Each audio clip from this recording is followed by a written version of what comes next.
സർക്കാരിന്റെ വിലക്ക് ലംഘിച്ച് വിഭജന ഭീതി ദിനാചരണവുമായി ABVP. കാസർഗോഡ് കേന്ദ്ര സർവകലാശാലയിലും ഗവൺമെന്റ് കോളേജിലും പരിപാടി നടത്തി.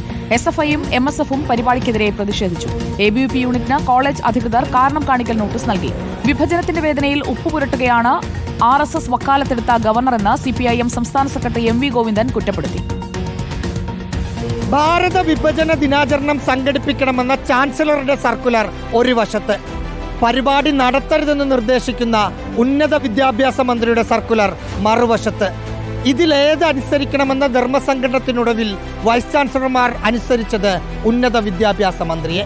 യൂണിവേഴ്സിറ്റികളിലെ സംഘപരിവാർ സംഘടനകൾ പോലും പരിപാടി നടത്തിയില്ല.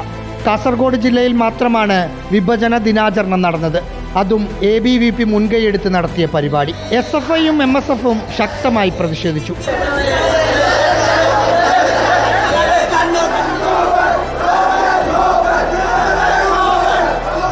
ദേശാഭിമാനി ദിനപത്രത്തിലെ വ്യാഴാഴ്ച പംക്തിയിൽ ഗവർണർക്കെതിരായ CPIM വിമർശനം രൂക്ഷമായാണ് MV ഗോവിന്ദൻ എഴുതിയത്. വിഭജനത്തിന്റെ വേദനയിൽ ഉപ്പ് പുരട്ടരുത് എന്നതായിരുന്നു തലക്കെട്ട് തന്നെ. രാഷ്ട്രവിഭജന ആവശ്യം ആദ്യം ഉന്നയിച്ചത് RSSും സവർക്കറുമായിരുന്നുവെന്ന ഓർമ്മപ്പെടുത്തലും ലേഖനത്തിലുണ്ട്. Reporter Rahees Rasheed, in reporter, Thiruvananthapuram.